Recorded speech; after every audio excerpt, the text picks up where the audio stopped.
Modern society is godless. Godless not because man doesn't need God, but because he forgets God, being too busy developing the earth.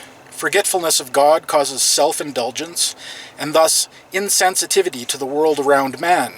Insensitivity causes artificial loneliness, and self-centeredness enhances emptiness in self-worship. When man estranges himself from God, the source of life, life on earth becomes meaningless, or meaningful only in the sense of self-gratification. But since the soul by its nature needs God, the loneliness becomes unbearable for the soul and produces dissatisfaction, despondency, and despair. Depression, a modern word for hopelessness, is a kind of man-induced boredom coupled with earthly inspiration to live the way the fallen world does.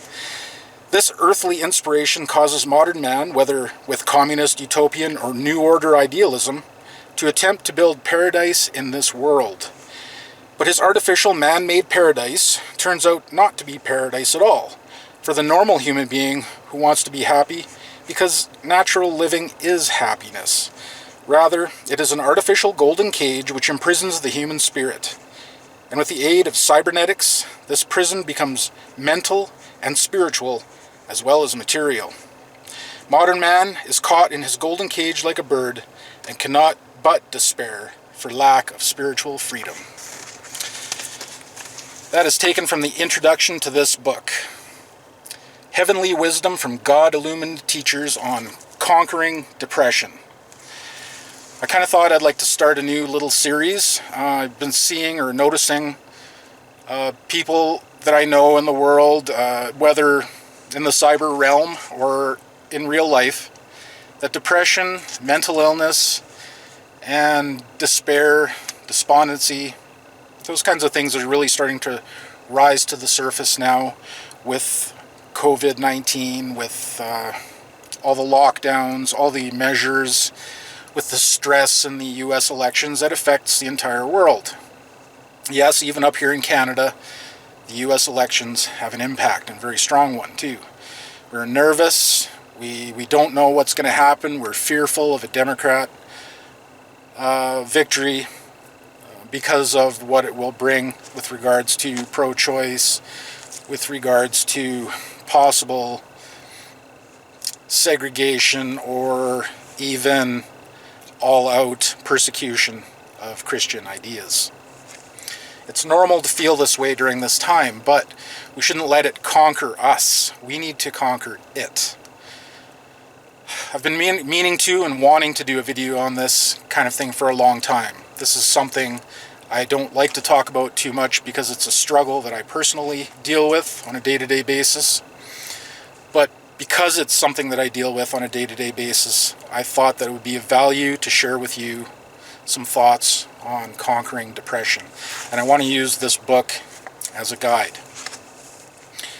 The book is published by an Orthodox group, St. Herman of Alaska Brotherhood. And it's really the only thing I could find. I haven't seen a Catholic counterpart for it. If anybody knows of one, please send me a web page or something in the comments below. I don't allow links anymore in my comments, but if you just tell me what to search, I'll look for it. In any case, it's sound theologically. It uses quotes from a lot of the early church fathers, so it's really going back to a time before the Orthodox and a lot of these little tidbits in here. And there's nothing theologically wrong with it. It's perfectly fine.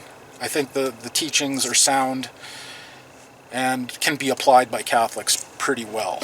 And it's broken into 3 chapters. The first one is called What is Depression? The second one is called The Origin of Depression. And the third chapter is called How to Overcome Depression.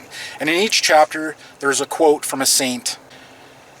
I think what I'm planning on doing is I'm going to take one quote from each chapter for every video, just as an inspiration piece and something to think about. I'll give you an example. I'll do some short ones. So for chapter 1, What is Depression?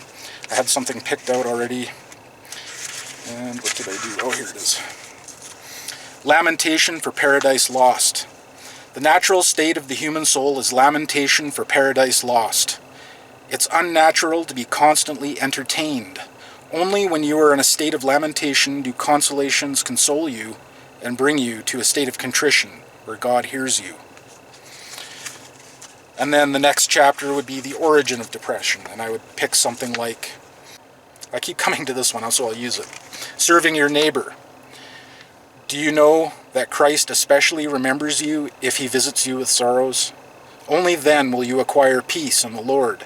When you give yourself over to serving your neighbor, peace of soul is lost when you are judging your brother and from dissatisfaction with your own life, hence despondency. And when you think about it, that is so true. I mean, I do this, I have a tendency to fall into this a lot, where I become a little judgy of my neighbor, and I look at my own life and I think, I'm not doing so well. I could have done better. I could be like this guy. Then then you get jealous, right? So you got to steer away from that kind of thought. And then I would go into the third chapter on how to overcome depression. And humility. What keeps the grace in the soul more than anything else? Humility. What makes it withdraw more than anything else? Feelings of pride, a high opinion of oneself, self-reliance. Grace departs as soon as it senses this evil stench of inner pride. So pride is the source of despondency and depression. And this is actually a sound teaching by the church fathers, and even people like John of the Cross write about this in Dark Night of the Soul, where you will have to go through these times where you're feeling cut off and lonely and abandoned, because you need to know how to balance yourself. You can't always have things go good for you all the time. And depression is a way of balancing your pride. So look at it as a tool to help develop your own spiritual life. That's how I try and look at it. And by and large, there's people out there that have an actual illness, genetic illness, myself being one of them. There's people out there that get depressed over anxiety in the world. The U.S. elections and this whole process that's going right now is definitely one of those times. I've spoken to some Catholic friends in the United States that are very depressed with what's going on, and I understand, but try and look at it through the lens of Fatima. And this is going to be my last little piece for this video. And what I mean is, what did Our Lady, or who did Our Lady ask to be consecrated to the Immaculate Heart at Fatima? It wasn't Senegal or Italy or Croatia. It wasn't South America. It certainly wasn't Canada, and it most definitely wasn't the United States. It was Russia. And yes, the United States is very powerful and has much influence over the whole world. But we've got to remember that. We have to remember that Our Lady wants Russia, not the United States, not anywhere else. The errors will flow from Russia to the rest of the world, including the United States, including Canada. It's already here. So let us pray for that intention, that Pope Francis and the Vatican consecrates Russia to the Immaculate Heart, and if they don't, that the next Pope and good bishops do. I'm pretty sure that the ones that are in now won't, but you never know. We've got to pray for them. They will be judged for what they didn't do as well as what they did do.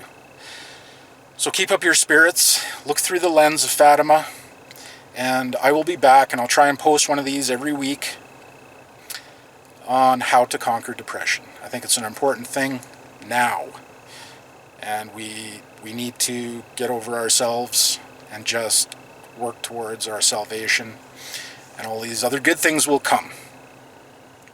And that's all I got to say today. Catholic Northman, out.